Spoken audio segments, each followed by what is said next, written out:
How you doing, everybody? It's your old pal, James Larson from 94.1 KRNA Radio right here in downtown Cedar Rapids. And welcome to another edition here of the Craft Beer Corner, the show where we take a behind-the-scenes look at the craft beer world. As always, I'm joined with Drew Knutson, but he's still recovering. There's his microphone. He's still recovering from RAGBRAI, so he's got the day off. But I've got Kirk Hayden in the studio from Metro Studios. And Kirk, on this show, we've talked to so many different people. We've talked to brewers. We've talked to beer drinkers. But today, we're going to talk about the retail side of things, and you lined us up a great guest. We've got Andy Harper from the Oakland Road HyVee Wine and Spirits. Is that the correct title? Yep.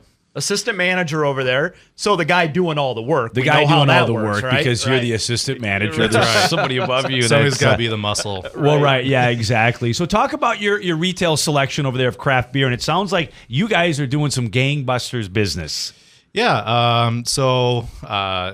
As I mentioned to Kirk earlier, we have one of the largest craft beer selections in the area, or at least I like to think we do. I can't speak for other HyVees, but we do have over 300 different products on the shelves that we offer on a daily basis. We always get something new in at least once every day. So are you a hands-on type of employee then? So if I walk in, you know me, Mr. Bud Light, and I want to say, hey, my palate wants something different tonight. Mm-hmm. Can you guide me through the way? Is that part of your job? Yeah, so I'll just ask a series of questions as in terms of what do you like? Do you like sweet stuff? Do you like fruity stuff? Just try to get an idea of what your palate is like, and then we just base it off of that and just go from there, try to figure out, pinpoint what is exactly that you would like to try. So from a craft beer perspective, I mean, obviously with the big selection that you guys have, what does it take to be that type of store, to have that kind of selection?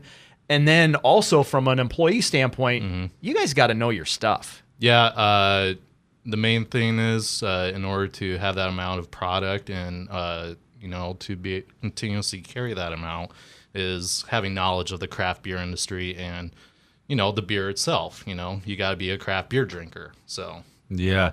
How do you sell all the different brands, though? This has been my question for some time. When I go in there, Kirk, you showed me the video that's probably playing right now. There it is.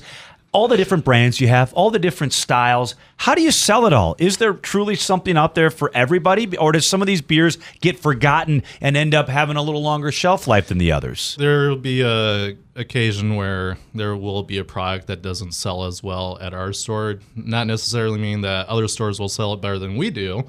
It just depends on the demographic, essentially, of your customers and what they like. So, some products have a short shelf lifespan than other brands, but that's where we learn from the trial and errors, what to bring in and what not to bring in. Right. So, okay, 300 plus, 350 brands.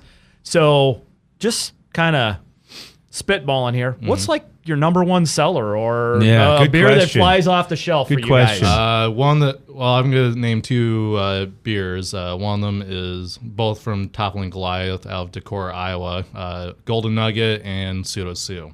Oh, that's shocking. IPAs, yeah. Right. Yeah. So why is that? What is it? Is it marketing? Is it the quality? Is it the why do you think that those are going off the shelf so fast? I think it's from a combination that they've had a really good following over the years, ever since they started up as a brewery, and it's also quality of the product as well. So there's a consistency on the quality with their beers. So. Any given day, when you purchase a 4-pack of either Golden Nugget or Pseudo Sue, you're going to get the same quality as you had last time, and that's what people are looking for. Right. So one of the things that I like to do, loving all kinds of craft beers, or at least wanting to try all kinds of craft beers, walk into your store, see this big, long shelf of all these beers. It's somewhat overload, right? Mm-hmm. So for the casual craft beer drinker, or maybe even the person that's trying to find something new, you and I talked about this. What's one of the things that you guys do? And I know a lot of HyVees do this with your mix and match selection. Yeah, so we offer this thing called a mix and match selection for those who are getting into craft beer or want to try something different out of the ordinary, experiment a little bit with their palate. We'll throw in everyday items to us for craft beer into the mix and match, for people to try, pick out an IPA, pick out a stout, porter, brown ale, sour, whatever you want to try. It's available there for you to be able to purchase and try it out. Do you see a lot of people do that? Oh yeah, we are practically filling that mix and match section every day. So now I don't have to buy that $10 or $12 12 pack and go, ooh, I didn't like that. Yeah, Boy, that's basically what it's there for. If you don't want to make a commitment to a 6-pack or a 12-pack, that's what it's there for. But now the next time I come in, I can commit to one of those 6-packs because I really dug that beer that I just had in that mix and match. Yeah. Absolutely. Andy Harper is our guest, Oakland Road, HyVee. They sell a lot of beer over there. I would consider you somewhat of a beer expert. So how do you get to the level you're at now? Is it sampling? Is it reading? How do you get to be an aficionado? I can say it, but I'm not going to spell it. How do you get to be a craft beer aficionado?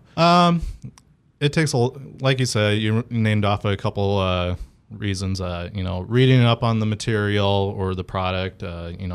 Tasting as well is a huge part of it. But also, communicating with the craft beer community, whether it be breweries or other fellow craft beer drinkers. Now, let me guess, you're spending some time on Untappd and seeing what the world's drinking out there, what they're digging, what they're not digging. Yep. Does that help you guys make determinations on what to bring into the store? Yeah, absolutely. Both Brian and I use the Untappd app on our phones, and I like to go through it, see what other people that I'm following are drinking, and see what they rate it, what they think of it, with their little notes.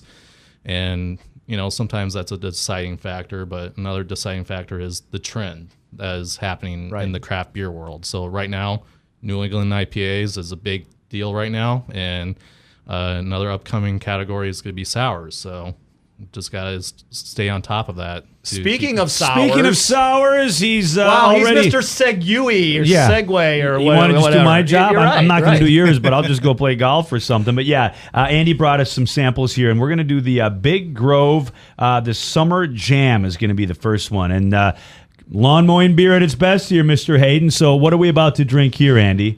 So this is a Berner Weiss berry style beer. So essentially it's a sour beer that they brewed with I believe raspberries and blackberries, and I love it. Even some cherries. It's kind of I love it, man. This is right up my alley. I think Drew would like this too. He picked the wrong week to take off. Drew would like this, and he'd be sitting here saying that I didn't like it. Right. But I'm going to go on record, and if Drew watches the show this week, which I'm sure he will. I'm sure he's watching right now. He'll have record of me saying, I kind of like this. Yeah, absolutely. Good stuff. You seen a lot of this moving off the shelves pretty quickly? Oh, yeah. We brought it in a couple of weeks ago, and it's been moving really well for us. It's a nice summer beer. Like Kirk said, it's a lawnmower beer, but I call it crushable. Crushable. Yeah. Crushable.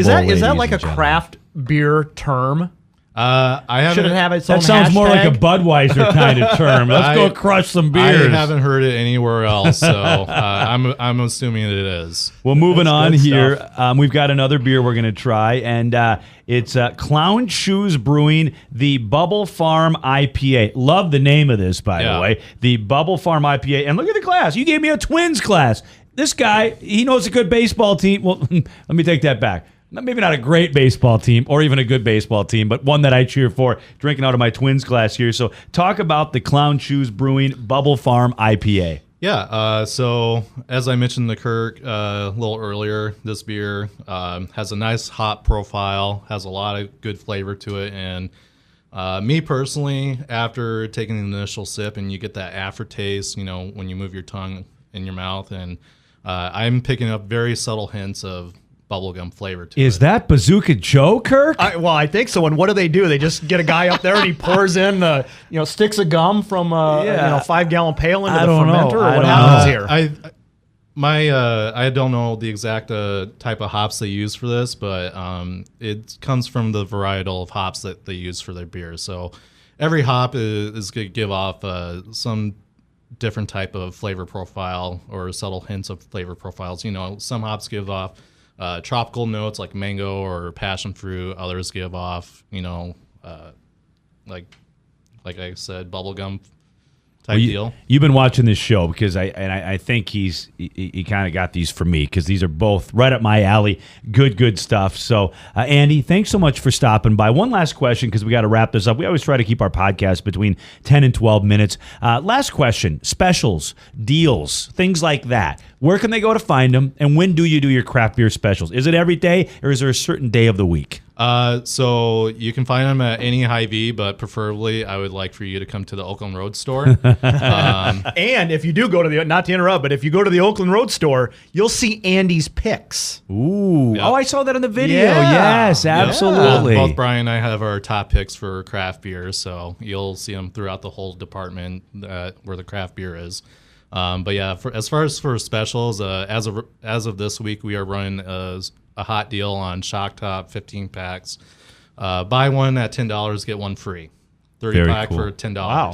Yeah. James, your trunk will be full. Exactly. Now let's just say I want to get a blue smoothie. Can I get a Busch Light case in there? I'm sure. I would Busch imagine. Latte? Yeah. Yeah. A Busch Latte. Yeah. Yeah. Hey, real quick, it just made me think. Were you guys doing? I know this is the craft beer corner. Were you part of this Natural Light sale that was going on for $1.99 a 6-pack? Yeah, we. I mean, come on. Our sales rep mentioned a really good deal on it, so we just decided to jump in on that Yeah, deal. these were and tall take boys. advantage of it. And didn't your Impala get picked up on 380 South for being Let's not- overweight? Let's not get into that right now. Yeah, I had to hit a weigh station on the way back. But all right, Andy, thanks so much for stopping by. Oakland Road HyVee. Check him out. Grumpy Pants, you did us a solid Oh, today. man. You got rid of Drew and you brought in Andy. I mean, that Well, I know. right there deserves a toast, ladies and gentlemen. And with a sour. With toast with a sour, absolutely. So do us a favor, like this page, share this page, and tell all your friends about the Craft Beer Corner where we're making beer drinking great again.